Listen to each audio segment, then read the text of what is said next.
Am I the asshole here for not rescheduling my wedding after my sister was widowed? I, 34 male, am supposed to get married next month. Now I'm not sure it's going to happen. My partner's sister, 35 female, was widowed last month. I've gotten a front row seat of how it has rocked my soon-to-be in-laws. Everyone has really tried going above and beyond for his sister, making sure she is as comfortable as possible. And I truly can't imagine, You probably would have to institutionalize me if something happened to my boy. My partner's mum came to him a few days ago and asked if he would consider postponing the wedding. She said they would cover all of the lost money, would help us replan, etc. And apparently his sister said there is no way she can attend the wedding, and his mum knew how important it was to him to have her there, so she just wanted to offer an alternative plan. I'm not very sentimental, but my partner is. Our wedding was planned for the 10-year anniversary of when we met. That's something that meant a lot to him, which makes it mean a lot to me too. I'm trying to be sympathetic, but I'm fucking raging. I can't help it. My emotions aren't allowing me to be objective. I know his mum came to him in good faith, but it just makes me so angry to think about this being put on his shoulders a month before our wedding. He was so excited, and now I'm worried that if we don't reschedule, he's just going to be in his head the whole time, feeling guilty and unable to fully enjoy himself. I know his sister is hurting, and I'm trying my absolute hardest not to piss off the family that is soon to be mine, one that's already mine in a lot of ways. But still, I am so mad. I'd appreciate some objective point of views. Edit. Getting lots of she's and hers in the comments. I'm a man. Doesn't have much weight in the story, I just wanted to clear it up. In the comments, Me McCann says, "You have a right to feel angry, but here's a thought. 1. Cancel your wedding and get the money back that you've already spent from his parents. 2. Go to the courthouse and get married privately on the day you planned. 3. Use the money that you get back for a really nice honeymoon. 4. After the honeymoon, when you return, start planning a reception. That way, your in-laws are satisfied with their situation. You guys got married on the day that you planned, and then everyone can come together at a later date to celebrate your wedding. And you have a fantastic adventure for your honeymoon." OP says, "My fiancé is going to make a decision over the next coming days, and I'm going to support whatever he chooses. This would be super nice though. I would love 2 weeks far, far away from everyone in the world besides him." This sounds like something you should discuss with your partner, not random people on the internet. Until you do, you don't actually know how he feels. Whatever you decide together is the right decision for you as a couple. Just understand that there may be consequences with familial relationships depending on the choice you make. OP says, "We've talked and he is torn. I'm trying to follow his lead because this impacts him more than me. But I'm just so frustrated. Never at him, but them for putting him in this position. By putting this weight on his shoulders, planning has been a lot of work, but it's exciting because we know what's coming. Now we either have to do it for a second time, rebooking everything without that same excitement, or we have a wedding where no matter how good my partner feels, there will be guilt and sadness thrown in too. It's unfair. I'm half inclined to agree to cancel it all and just elope. No distractions, just us." Celtic Musebook says, "Cancel, get the money back from the in-laws, elope to somewhere fantastic, throw a killer first anniversary party." OP replies, "I'm open to this. I've always been indifferent to a big wedding. That's why I'm so focused on my husband's feeling throughout all of this. This is his baby. I just want to see him so happy. I'll talk to him about it. As long as he's satisfied, I am. And I guess there's an asshole part of me that's still frustrated with how long we spent planning only to have it thrown away. But that's something that I'm trying to work on. Being flexible isn't always my strong suit." Responding to a comment that says that he should have more sympathy for the in-laws, OP says, "Of course I have sympathy for them. I hate that any of this happened. Her husband was a good man. It's not about the expenses. I'm frustrated because my priority, my partner, is being put in a really shitty position. I'm more mad at the world than at his family. I just know how much this means to him. Like, that's my guy, my other half. I hate knowing that he has to make this decision. I hate that he's going to feel selfish and weird about going through with something that he's put his time, effort, and heart into. It all really blows. His mother is reliable, and I trust she would cover the costs if we cancelled. I love and trust his mum, truly, even if I am very angry right now. The expenses aren't my concern in this situation anyway. I think my frustration is clouding my judgment, and that I get frustrated at said frustration because we don't really have time to sit and process before we make big decisions, considering the wedding is next month. Your last paragraph is a good reminder. I know I might be coming across as callous here, but it's really all just care for him. Friends have joked in the past that I'm like if a chihuahua was a guard dog. I'm quite a bit shorter and lankier than my partner, but someone would still have to go through me to get to him. I love that. About eloping, OP says, my fiancé is going to make a decision over the next coming days, and I'm going to support whatever he chooses. This would be super though. I would love 2 weeks far, far away from everyone in the world besides him. Resentful is a very strong word, and not one that I would use in this situation. My partner knows about my anger and frustration towards the burden of this decision being placed on him because we have talked about it. It's not some kind of dirty secret that I'm keeping, or something that he took poorly. I included a lot of those comments because OP had a lot to say and a lot to add after the post, and I do think that it was very important that we get through the majority of those, because it shows that he has communicated properly with his partner. He has really dived deep into this one, and they have both done a lot of work deciding on what is the best course of action and how to have the most people be happy in this situation and not coming after you for not making a decision that they want for themselves. Like, if they were to go ahead with the wedding anyway, I'm sure that that would upset a lot of people.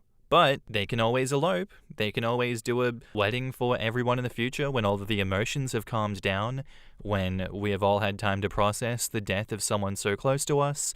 I respect that.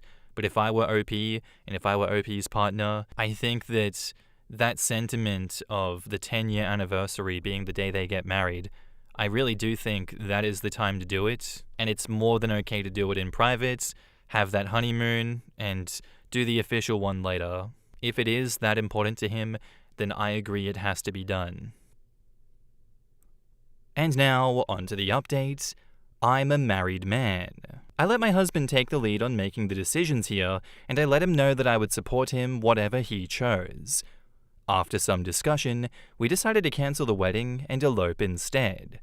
My husband said he wouldn't feel right gathering all of his family and our friends without his sister present, but it was still very important to him that we got married on the date that we first met. It was perfect. It was exactly the right choice. It was quiet and intimate, and us. There is nothing in the world that I love more than seeing his smile, and he was stuck in perpetual smile mode. I was so worried if we had the wedding, I would look over and see him looking anything less than thrilled, because it wasn't how he envisioned it without his sister there. I think the complete change in expectation made it easier for him to let go. Again, exactly the right choice. We're on cloud 9. In the lead-up, there was a lot of calling vendors, friends, and family to let them know that we were cancelling. It was very short notice, and we weren't rescheduling anything, so we lost all of our deposits. Our loved ones were really understanding of our decision, at least over the phone. We had very few people flying in, only 3 friends, and his mum agreed to cover their flights as well. God damn, she is generous. Finally, to address my anger, most of it was directed towards the universe. But I'll admit that I was mad at my mother-in-law. Discussions about our wedding and his sister's grief were ones we were already having. But still, a third party coming to him and making this request felt cruel in the moment. It felt like a guilt trip, like unnecessary pressure on my husband when he was already having to make these decisions anyway. We eventually made the choice we wanted to make, but he did tell me at one point he didn't want his mum to think that he was heartless if we had the wedding without his sister. Emotions were running high for everyone. I don't think his mum would ever think he is heartless. I know no one was out to get us. His mum was doing her best to make the day comfortable for everyone, and navigating that is basically impossible.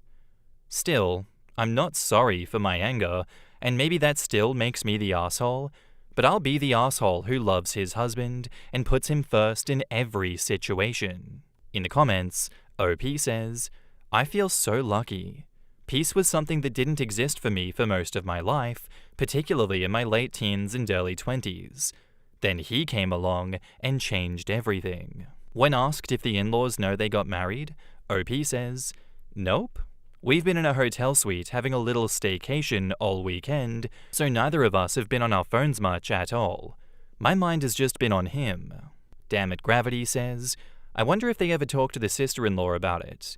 Everything seems to have turned out all right, but I still would never trust a message that came from a third party. I'd have wanted to hear it from her. Now I just imagine OP and the partner cancelling the wedding, turning their phones off, leaving the house, and sister-in-law is like, huh? I really looked forward to this. I honestly hope that sister-in-law finds out what happened from her mum, because that would be just perfection on the mum's meddling. What do you mean I convinced my son to cancel his wedding and elope without me over a misunderstanding? Oh, this is such a tough situation. I was invited to a friend's son's wedding a few months after I was widowed. I went. It was tough, but I was happy to see the nice young couple start their lives together. Interestingly, another widowed lady was there, and her widow intuition picked up on me immediately. She was very kind, and that helped a lot. I'm a Mage Fight Me says, I get the frustration and disappointment, but I think this was for the best. I can't blame the sister-in-law for not being up for a wedding when she has just lost her husband, but I can't blame OP's partner for not enjoying a wedding without his sister there, and with the grief hanging over everything. And I can't blame the mother-in-law for trying to find a solution that would appease everyone. I can't blame OP for being a bit frustrated. Making the choice to cancel and elope means they still get their moment without hurting anyone and potentially tainting their wedding day. Maybe in a year or two they will do a big anniversary party that will act as a reception, but maybe not. But at least they found a way to make it work for them.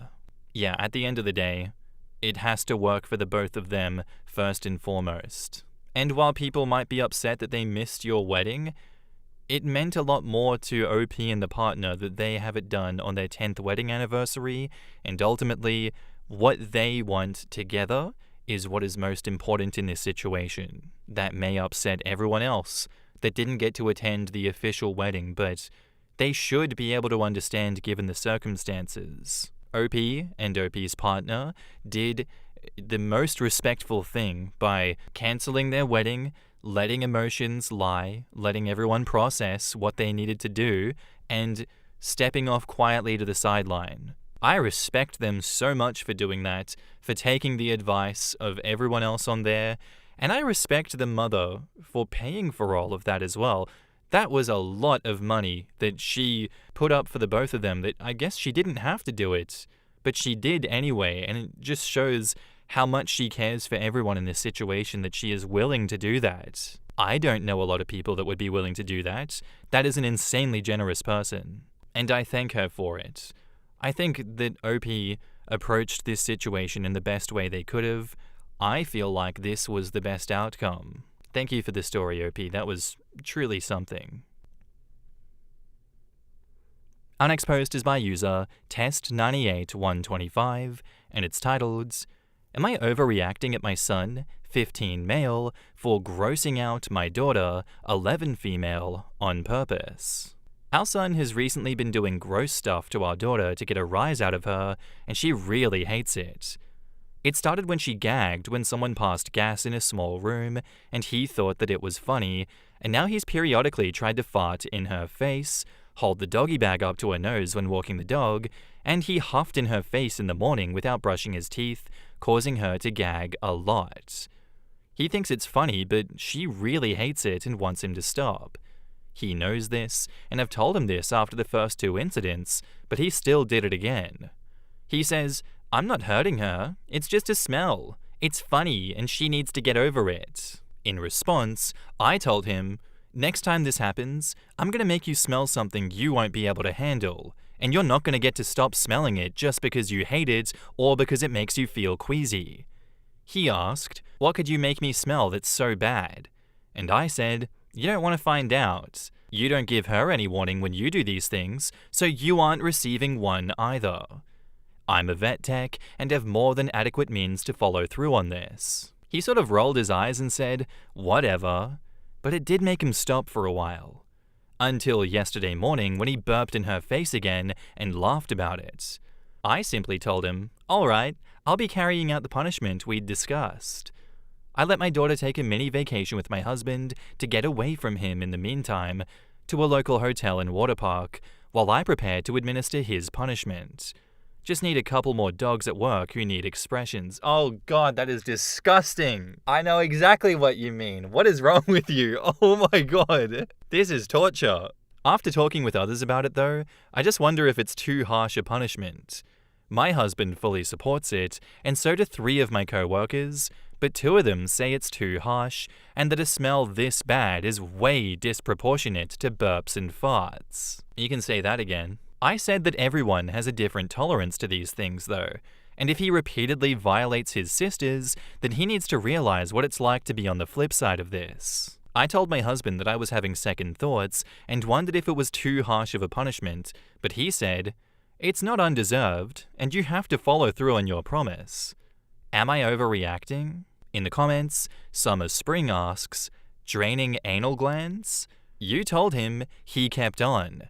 But make sure that it's not about retaliation, it's about doing as he is told, even when he thinks something is no big deal. Yes, siblings pick on each other.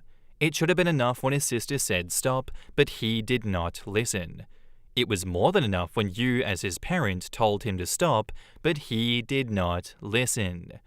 He doesn't set the rules in the house. You do. Once you give him a nice whiff right in his face, make sure that he gets an actual punishment for his hard-headed behavior. He needs to lose some privileges for a week or 2, and he absolutely needs to apologize to his sister. I'd make him do her chores for a week since he wants to give her so much negative attention. He can show her love by being helpful and give her positive attention by doing her chores. Robot Atomica says, "You pointed out the biggest issue. It should have been enough when his sister said stop.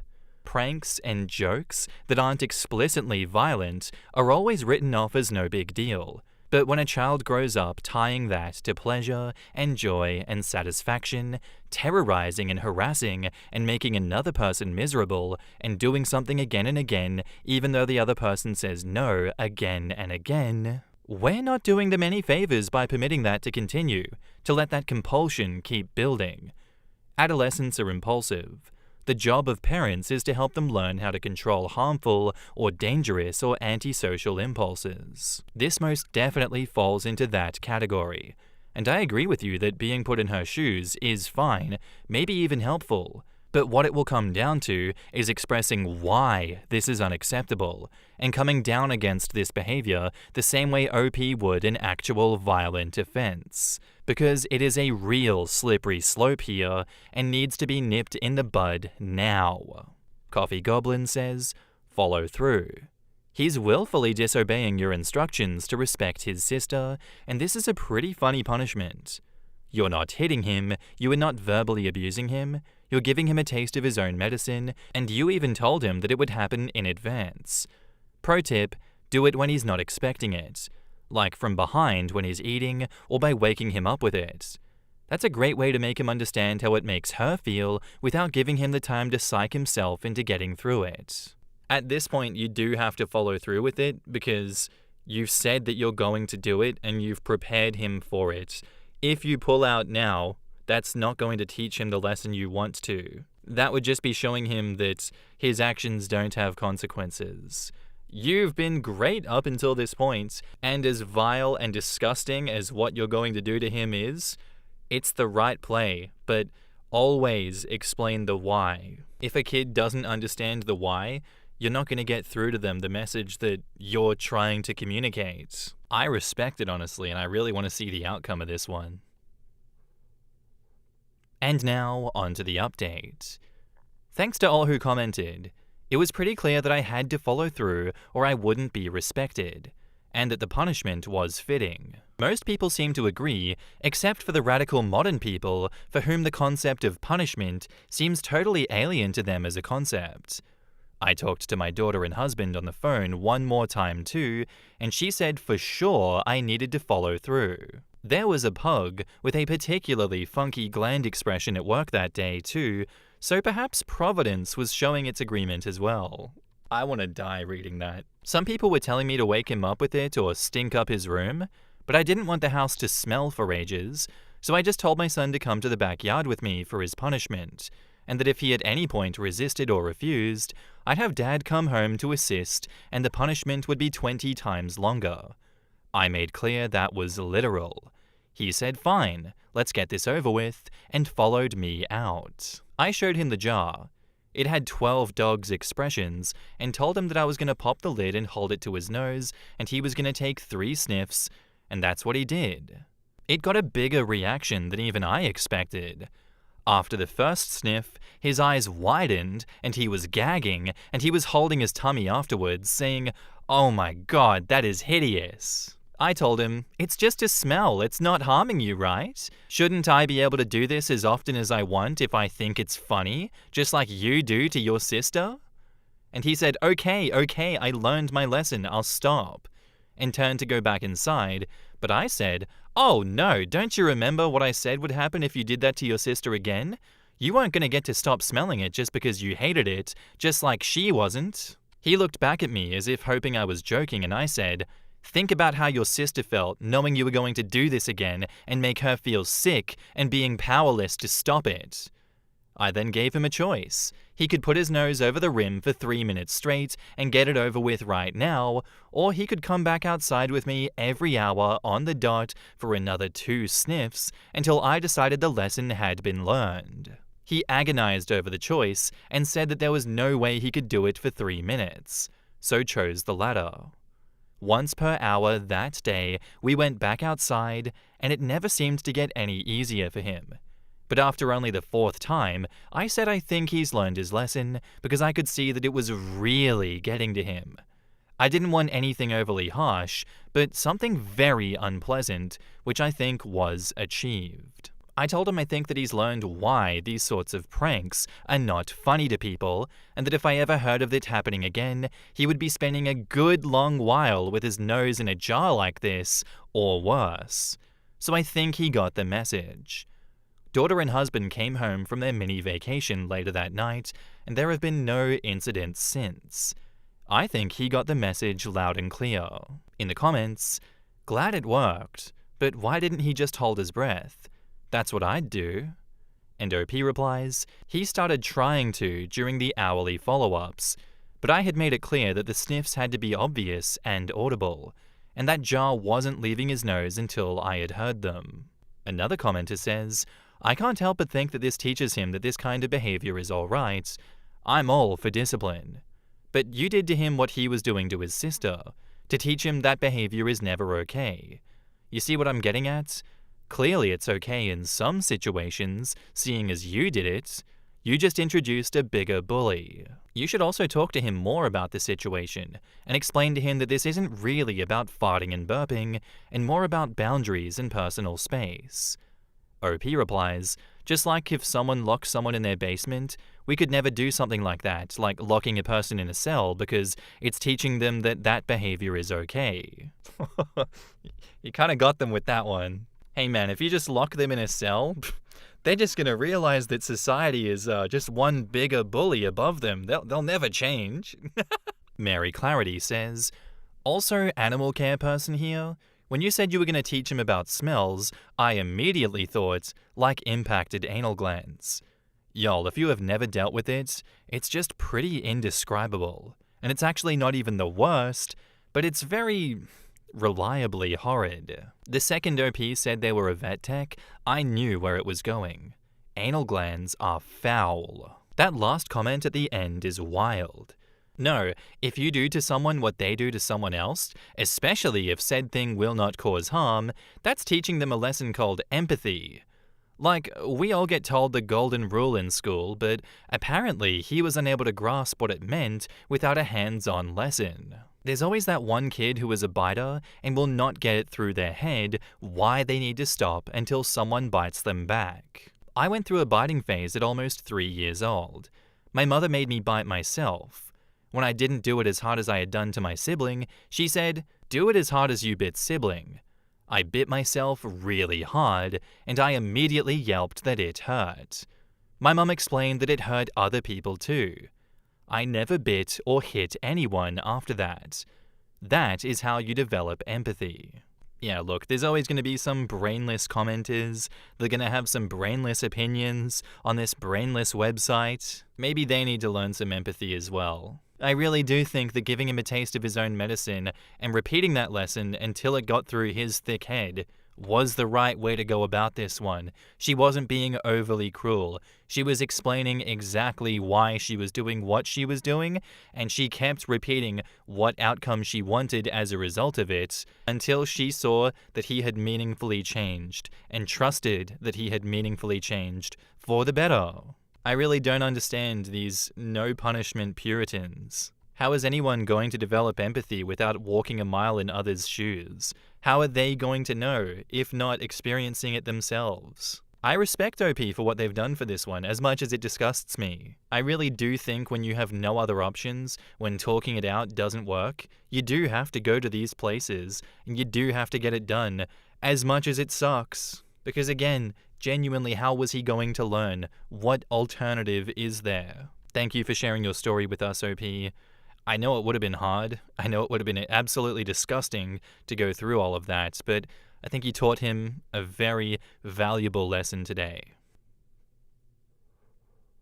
Our next post doesn't have an update yet, but it's by user Potential Wasabi, and it's titled, "Am I the asshole for refusing to pay my friend after my ferret attacked her $900 dress?"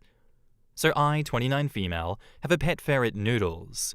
He's super friendly and curious, and I let him free roam when I'm home. My friend Kara, 28 female, fake name, came over last weekend for wine night with a few of our other friends. She showed up wearing this very extra silk dress, said that she had a date after, and didn't have time to change. I told her maybe not the best outfit for a casual girls' night, but whatever. Well, at one point, she gets up to go to the kitchen and Noodles, being the menace that he is, bolts towards her and jumps up. His little claws snag the back of her dress and it tears maybe a half-inch slit. She screams, freaks out, and runs into the bathroom sobbing. The whole vibe died instantly. I felt bad, but also like, you wore a $900 dress to drink boxed wine on my carpet with a literal ferret present? Anyways, she sends me a Venmo request later that night for $920. Apparently the dress is from some vintage designer and the repair requires specialized fabric sourcing. I declined the request and she sent it again and I declined again. Now she's telling everyone that I'm irresponsible and letting my rodent ruin people's things. She even told our group chat that I let Noodles drink wine. He just sniffed the glass one time. My other friends are split. Some say that I should pay at least something, and others say that Kara is being dramatic. Then today, her lawyer dad sent me a letter saying that I'm liable for damages. I literally laughed out loud. Like, what judge is going to look at me and say, yes, pay $900 because your ferret got excited about silk? So am I the asshole, or is this entire thing completely unhinged? In the comments, Strawberry Mum asks, info. Did she know that Noodles was a free-roaming ferret before she came over? I.e., has she been over before and seen him free-roaming? OP replies, yes, we've been friends for a decade now. She's met Noodles several times and knows the vibe. It wasn't a surprise that Noodles was free-roaming. Then definitely not the asshole. She knew he'd be free-roaming, she took that chance, and it's all on her. Dogs are free-roaming too. If the dog attacked the friend, would you say the friend is the asshole? The ferret didn't attack the friend, so that's a huge straw man right there. If it was an attack, the dress would be a lot more ripped than just a tiny tear. If someone came to my house wearing something delicate, knowing that I have a pet that likes to play, and then got upset that my pet tried to play, then yeah, they're the asshole. Why couldn't friend bring the dress along but wear something sensible and then just change before leaving? I Heart Words asks, Info. You're obviously judging her for wearing an expensive dress to be in your home. Did you warn people that your pet is a menace? Your words? And that they should dress accordingly? OP replies, she has known Noodles since I got him and has even pet sit for me before. If fancy dress was the vibe and it was that kind of hangout, I would have put Noodles up, but it was literally a wine night in casual clothes, except for Kara. We've done this many times before with Noodles out and about, but sans the expensive dresses, and had no issues. Right? There were no issues in the past, so why should she have assumed that she needed separate clothes in order to stop by before her date? You just admitted that if people were dressed nicely, you would have put your pet away. Why didn't you just put your pet away when you saw what she was wearing, or tell her that it would be better if she didn't stay? By the way, some people also don't want their casual clothes ripped by an animal's claws. You're the arsehole. You should not have a pet free roaming in your home when people are over if it is not trained to not jump on people. Yeah, it's weird that your friend would wear a super expensive dress to a casual hang, but you're the irresponsible one here for not having better control of your pet. $900 is ridiculous for repairing a tear in a dress, but since your pet was the one that damaged it, then you're responsible for paying to fix it. You at the very least could try and come to a compromise with her on this. But at what point is the person wearing the thing responsible for wearing something so expensive? I would not expect someone to enter my home with something so expensive on. Is it okay for someone to wear a $30,000 watch out and then expect their friend to pay for it if, say, a dog jumped up to say hi and scratched it? $900 is a shit ton of money for some people. I would expect the friend to at most ask for $100 to help pay for fixing it. I'm gonna middle ground this one and say that this is an everyone sucks here situation, because I don't think that the dress owner is completely innocent in this situation. I think that once OP saw that she was wearing an expensive dress, she should have put the ferret away and would have avoided this happening in the first place, especially if you know that a free-roaming ferret can and will jump on your clothes and can and potentially will damage clothes. That's on you. And you have to pay when a ferret damages other people's clothes and they need money for it. Sorry, but that's your pet. That's your responsibility. At the same time, what the hell was she doing wearing such an expensive dress to your house when she knows the ferret is there? She does not get off scot-free for this one, knowing what the ferret is like. I don't understand why she wouldn't just take it off, put it somewhere safe to make sure that the dress is safe. If it's so expensive that it needs a $900 repair, that dress should have insurance. She took a risk. She took a gamble. It didn't pay off for her. Her immediately Venmoing you and not talking about it, and then getting her dad to send you a legal threat, that's pretty insane. That's a nuclear option. I feel like you both could have talked about this more, but she has decided to just take it up to 1,000. This is a ridiculous situation, and I'm gonna stand by my everyone sucks here judgment. Anyway guys, that's all I have for you today. I do hope you enjoyed the episode. If you did, let me know what you thought of it in the comments down below, and I'll see you in the next one. Bye.